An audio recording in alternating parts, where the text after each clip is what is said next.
airplane, symbol of our mastery of the skies, is spanning oceans and continents in ever-dwindling hours, bringing new hope to the people of the world, new horizons to industry, and new careers to youth.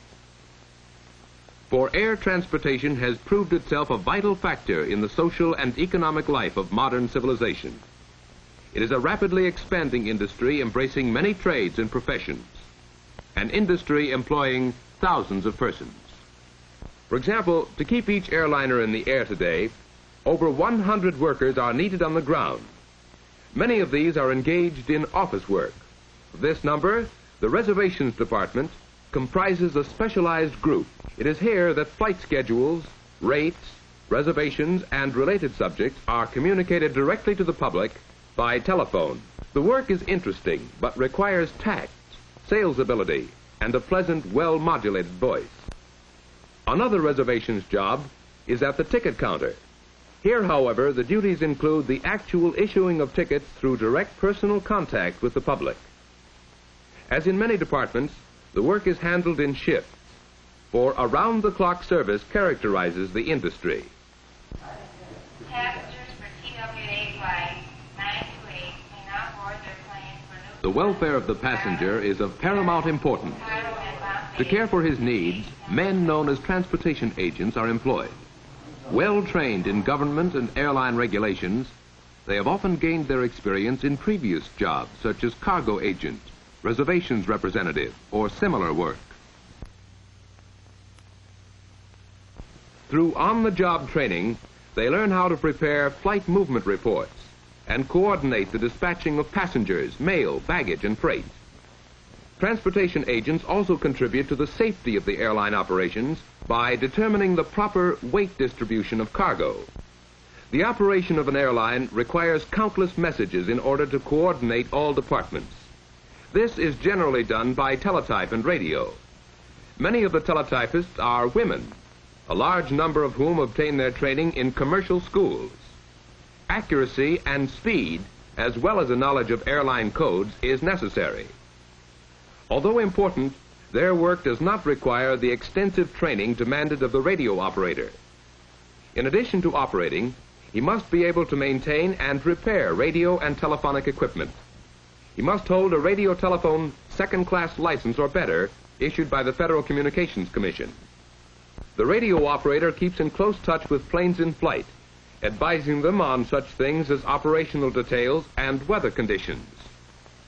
Using weather balloons and various recording devices, the United States Weather Bureau gathers nationwide climatic information and sends it via teletype to airlines throughout the country.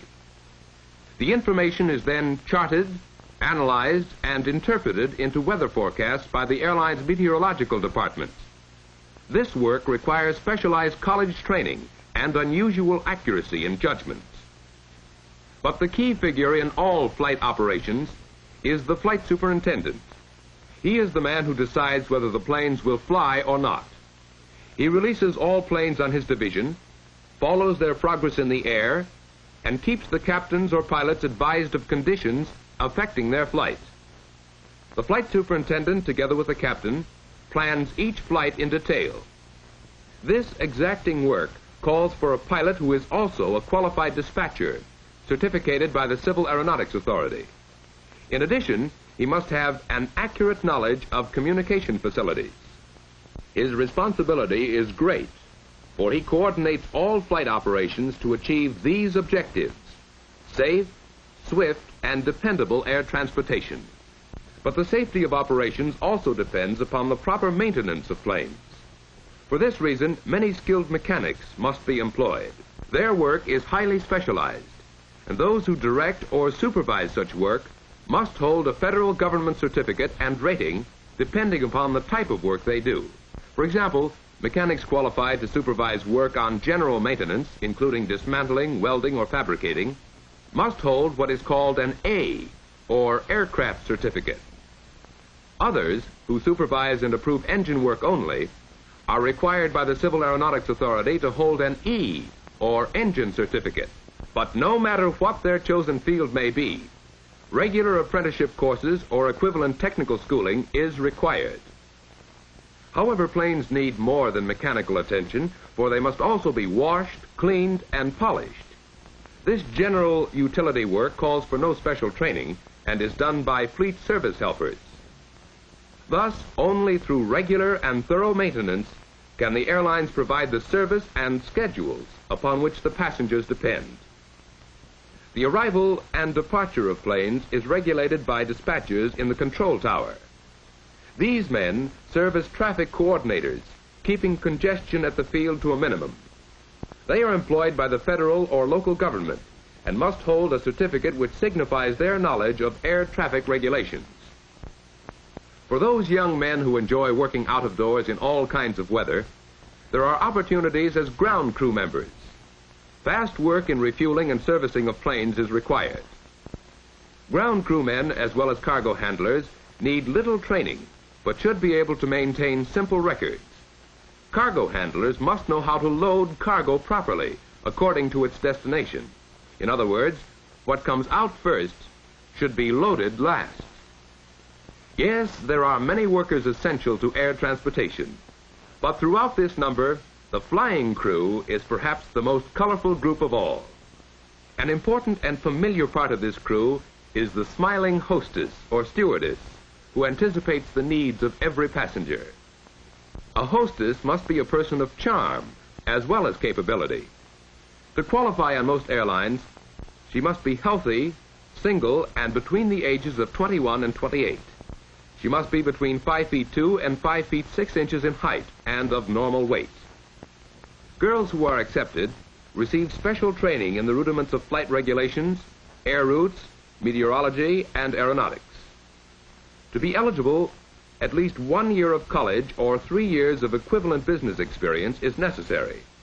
A knowledge of foreign languages is becoming a definite asset with increasing worldwide air routes. When the passengers are aboard, the ground crewmen clear away all service equipment in preparation for the takeoff. One by one, the huge engines roar into action as another giant of the air prepares to thunder down the runway.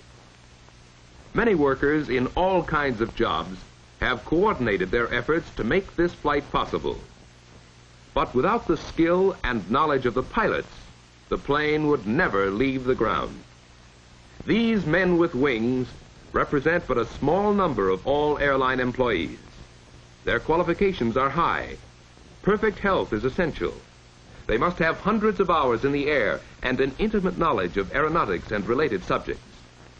The competition for this work is extremely keen, and only those with unusual ability and experience can expect to find employment. The majority of job opportunities are to be found in airline passenger service. However, freight and air express services are expanding rapidly to meet an increasing demand for swift transport of medicines, perishable foods, furniture, and hundreds of other products. And in the future, this branch of air transportation will offer employment possibilities for pilots as well as many others.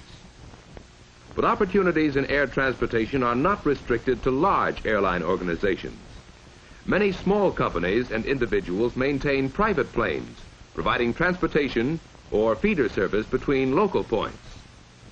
In work such as this, there are jobs for pilots, field managers and airport engineers, mechanics and helpers, CAA control tower operators, link trainer instructors, flight instructors, and many others.